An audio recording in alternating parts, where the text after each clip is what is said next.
Hello everybody, what is going on? It's your friendly neighborhood Dungeon Master Rose here, back at it again with another ChatGPT D&D video. Before we get started, I do have a few quick intro things. Gonna be trying some new stuff. I'm going to be doing what I've been doing with Savage Lands and like the last 6 ad read videos. Well, the last like 5 or 4 because there was like 2. No, it's 4 because there was 2 of them I forgot to do the ad read. Basically, the ad read is now incorporated into the video rather than me having to edit it later on. It makes my job a heck of a lot easier.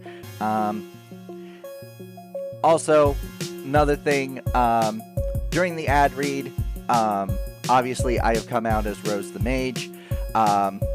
Rose, she, her. However, because all of the stuff for my birthday extravaganza has been pre-recorded already, the promo code will continue to be Miles the Mage until July 1st, to where it will be changed to Rose the Mage. Once again, before we get started, if you guys like what you see, make sure you leave a like, you comment, you subscribe, and you ring that bell, ding ding ding, and join the notification station, the whole shebang, shaboodle, the whole kit and caboodle, if you know what I mean. With all that out of the way, let's begin. First off, we are starting off with the Guardians from Breath of the Wild. DMs, if you want to give your players a challenge, this is how you do it. Alright, we got a large construct. It says neutral. I mean, technically it is, but in Breath of the Wild, they are technically considered evil because they were taken over by Ganon. But anyways, got an AC of 18 with natural armor, 200 hit points, a speed of 40 feet, 22 in strength, 14 in dex, 20 in con, 1 in intelligence, 10 in wisdom, 1 in charisma. It is immune to poison and psychic damage, and it is immune to the charmed, exhaustion, frightened, paralyzed, and poisoned conditions. It has dark vision up to 120 feet and a passive perception of 10. It understands all languages. It understands the languages of its creators, but it can't speak, with a challenge rating of 14. Right off the bat, we haven't even gotten into what it does. 22 in strength is absolutely crazy to me, especially, well, maybe if we go on, we'll see. Alright, so it's got multi-attack. The Guardian can use its I-beam and make 2 melee attacks. Gulp. Melee weapon attack with a plus 10 to hit and a reach of 10 feet. And it hits for 3d10 plus 6 bludgeoning damage. And the I-beam, which is a ranged spell attack with a plus 8 to hit and a range of 30 feet, and it hits for 10d6 radiant damage. Ancient armor. The Guardian's armor is highly resistant to damage. It has resistances to all types of damages except for thunder damage. Yeah, this is quite the thing to pit against your players. Laser deflection. The Guardian can use its I-beam to deflect spells that are cast at it. If a spell requires an attack roll and targets the Guardian can use its reaction to make a ranged spell attack against the caster. If the Guardian's attack hits, the spell is deflected back at the caster. That's what you get for casting Fireball so damn much, you frickin' wizard. Anyways, self-destruct. When reduced to 0 hit points, the Guardian explodes, dealing 10d10 force damage to all creatures within a 20-foot radius. Creatures within range can make a Dexterity Dex DC 18 saving throw to take half damage.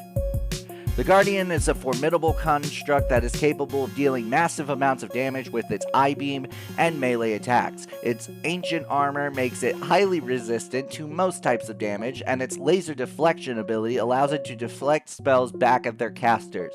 The Guardian is also immune to poison and psychic damage, and is resistant to being charmed, frightened, paralyzed, or poisoned.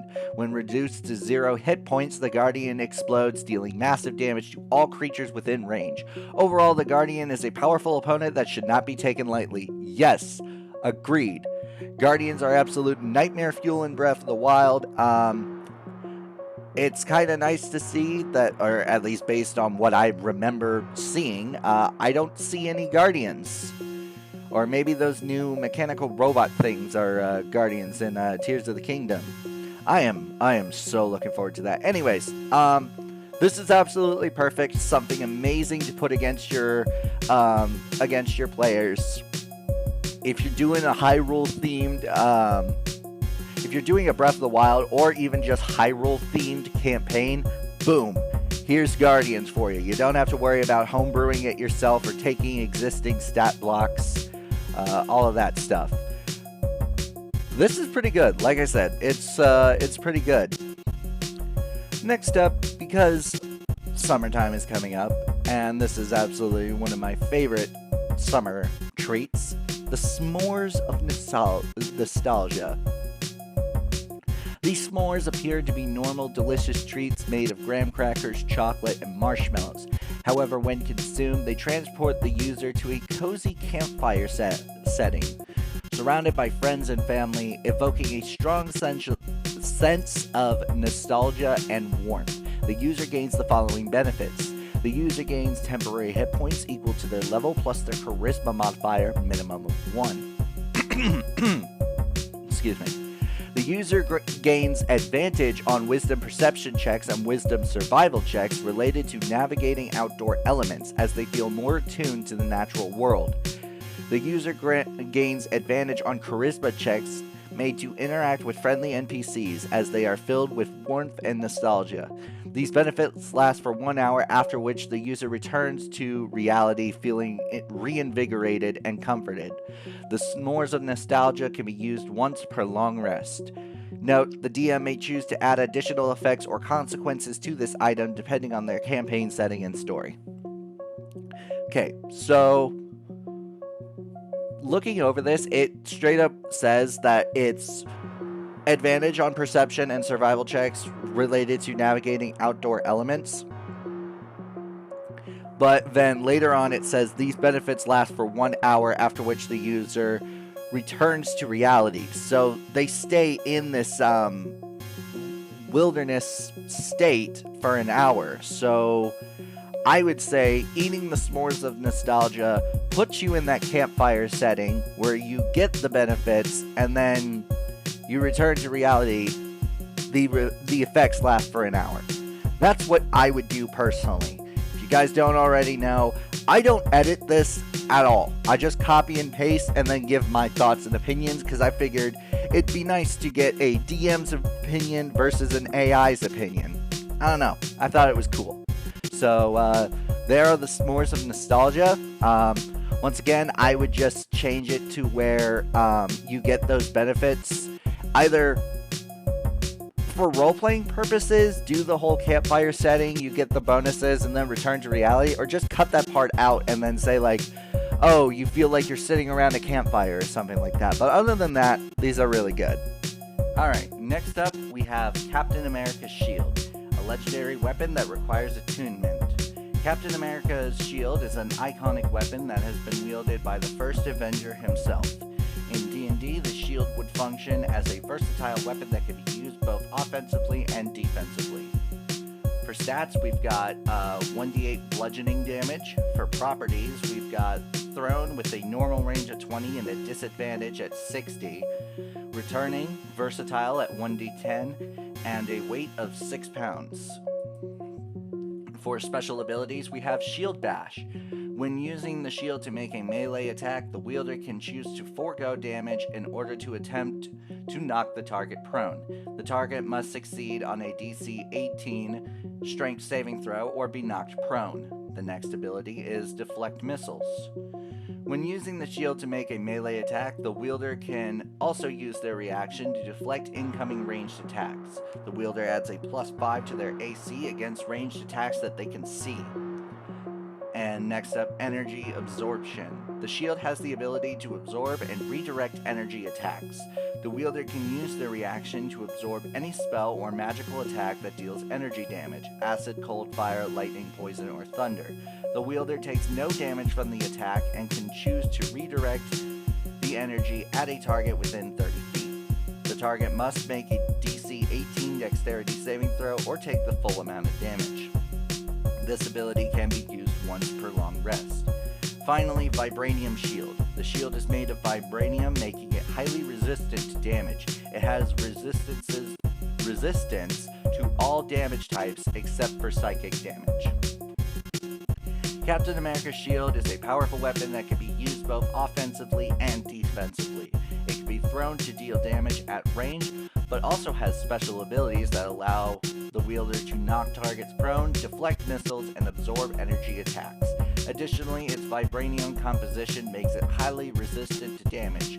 Wielding Captain America's shield requires great skill and strength, but in the hands of the right hero, it can be a formidable weapon against any foe. I like this. I really do. I think it's a really great legendary weapon. The only thing I would change is for energy absorption, worded a bit better. Target must make a DC 18 dexterity saving throw or take the full amount of damage. So, as written, if they succeed, they take no damage. I personally am not the biggest fan of that. I would say half damage, but it's up to your DM, or it's up to you DMs, depending on who's watching. Like I said, I would say half damage because, well, it's not every day you get deflected by a shield. Alright, now it's time for a word from our sponsor. Are you looking for an energy drink powder that won't leave you feeling like a jittery mess? Then look no further than the sponsor of this video, Dubby. All you have to do is take 1 scoop of Dubby's drink powder, 8 to 16 ounces of water, you shake it all up and boom, you have the perfect energy drink that's packed with neurotropics, vitamins, and 150 milligrams of caffeine. But wait, there's more. Dubby also has a secret weapon, one that is both natural and patented, one that is derived from the finest coffee cherries and has been clinically proven to boost brain performance. And that weapon is Neurofactor. Not only will you be energized, but you'll be firing on all cylinders too. And there's more where that came from, because Dubby is sugar-free, calorie-free, maltodextrin-free, and has no artificial coloring. It's basically the holy grail of energy drinks. And there's no reason not to try Dubby. With their $14.49 plus shipping and handling starter pack, you get an awesome shaker cup and 2 single-serve packets of their Beach and Peach and Dragonade. It's the perfect way to try Dubby without buying a full tub. So what are you waiting for? Go to www.dubby.gg or click the link down below and use my special code MilesTheMage for 10% off your order. Thank you, Dubby, so much for sponsoring. And now, back to the video. Alright, next up we have the Elucidator. I cannot remember how to pronounce that. It's one of Kirito's swords from Sword Art Online. It's a legendary weapon that requires attunement. The Elucidator is a +3 great sword that deals an additional 1d6 force damage on hit. The sword is made of a dark, mysterious metal that is said to be unbreakable. Its special abilities include Dark Repulsor. The Elucidator's sister sword, the Dark Repulsor, can be summoned by the wielder as a bonus action. When the Dark Repulsor is summoned, the Elucidator's damage increases by an additional 1d6. So that's damage that deals an additional 1d6 force damage on a hit. Alright, we'll talk about it after. Dual wield. If the wielder is proficient in the dual wielder feat, they can wield both the Elucidator and the Dark Repulsor simultaneously. While dual wielding, the wielder can make a bonus attack with the offhand weapon once per turn. Sword skill. The Elucidator has a special sword skill that can be activated once per long rest. When activated, the wielder's eyes glow red, and they gain advantage on all attack rolls for 1 minute. Additionally, any successful attack during this time deals an additional 2d6 force damage. So that's going to be a total of 3d6 force damage. Unbreakable. The Elucidator is said to be unbreakable, and it cannot be damaged or destroyed by any means. The Elucidator is a powerful weapon that is capable of dealing massive amounts of damage in combat. With its additional force damage, the ability to summon the Dark Repulsor, and the powerful sword skill, it is a formidable tool in the hands of a skilled warrior. However, due to its legendary status and unique abilities, it can only be wielded by those who are worthy of its power. Okay, so the only thing I would change is the wording on the Dark Repulsor skill. When the Dark Repulsor is summoned, the Elucidator's damage increases by an additional 1d6. Is it 1d6, an additional 1d6 force damage combined with the sword skill, making it 4d6? Or is it an additional 1d6 to its base damage? I personally would change the wording, because if I'm confused on it, then that means someone else could be confused on it. To other people, it's like, oh, well, it's kind of obvious that it means it's regular damage. Someone who's new to D&D is not going to know that. Other than that, the Elucidator is really cool.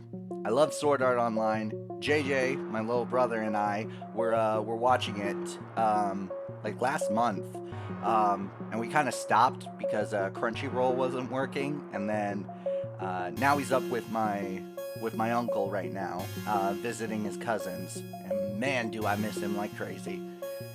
Anyways, that's the Elucidator. Alright, next up we've got the Dark Repulsor. I figured you can't have one without the other as a magic item. A legendary weapon that requires attunement, the Dark Repulsor is a +3 longsword that deals an additional 1d6 radiant damage on a hit. The sword is made of a bright, radiant metal that glows in the dark. Its special abilities include Elucidator. I know I am pronouncing that wrong. The Dark Repulsor Sister Sword can be summoned by the wielder as a bonus action. When the Elucidator is summoned, the Dark Repulsor's damage increases by an additional 1d6. Dual wield. If the wielder is proficient in the dual wielder feat, then they can wield both the Dark Repulsor and the Elucidator simultaneously. When dual wielding, the wielder can make a bonus attack with the offhand weapon once per turn. Radiant Burst. The Dark Repulsor has a special ability that can be activated once per long rest. When activated, the sword glows brightly, and the wielder can make a special attack that deals an additional 4d6 radiant damage. This attack hits all creatures within a 30-foot cone, and they must make a DC 8 plus the wielder's proficiency bonus plus their dexterity or strength modifier dexterity saving throw, or take full damage. And Unbreakable. The Dark Repulsor is said to be unbreakable and cannot be damaged or destroyed by any means. So, off the bat, it already does an additional 1d6 on a hit. So, with the Radiant Burst ability, that's going to be it says additional, so it would be 5d6. So that's interesting. And then once again, I would word it differently, or take full damage, or half as much on a successful save. Because being able to just completely dodge it, I just think is baloney. I mean, not even rogues. Rogues, if they fail a save, they automatically succeed and take half damage because of evasion. They don't completely not take damage. Other than that, though, like I said, Sword Art Online is pretty cool. It's a great anime if you haven't watched it.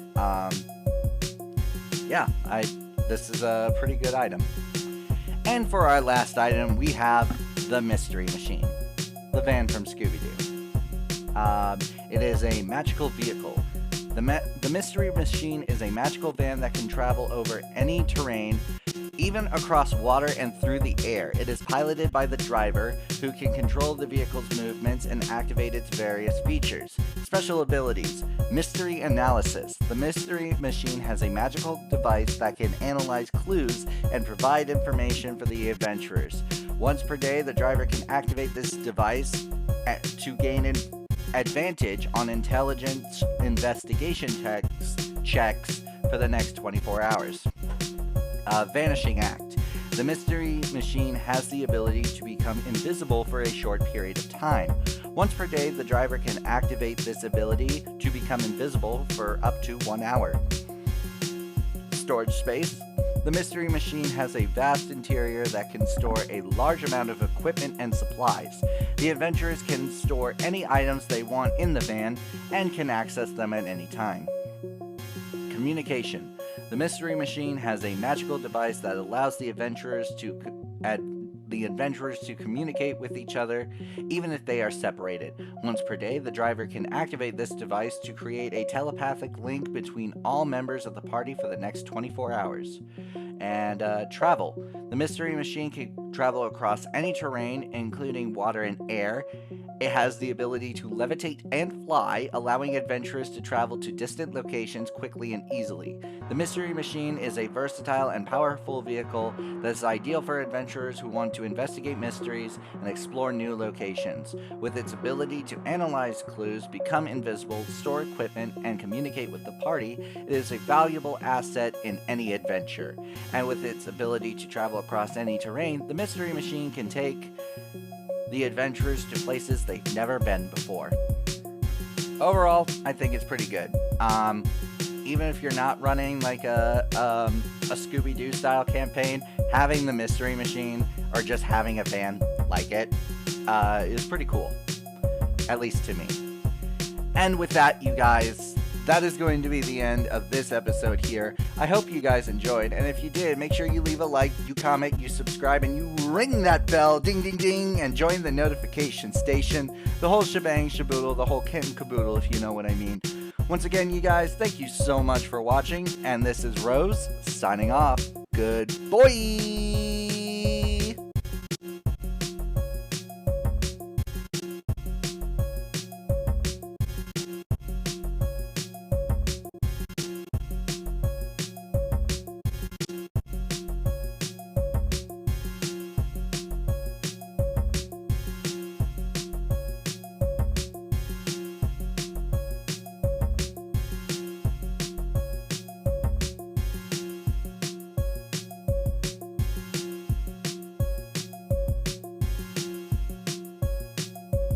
And next up, we have the Dark Repulsor. I feel like the Dark Repulsor needed its own stat block, so I put it as Kirito's other sword, because I'm pretty sure the Elucidator is what he... Oh, that was my mic.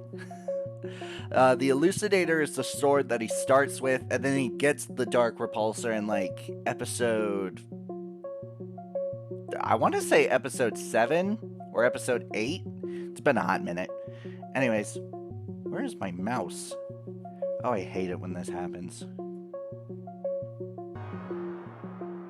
Oh, hey, there you are. You're not working properly, and I don't like that. And anyways, yeah, this was getting annoying. And for our last item, we have the Mystery Machine. Fucking gnats! Get out of here!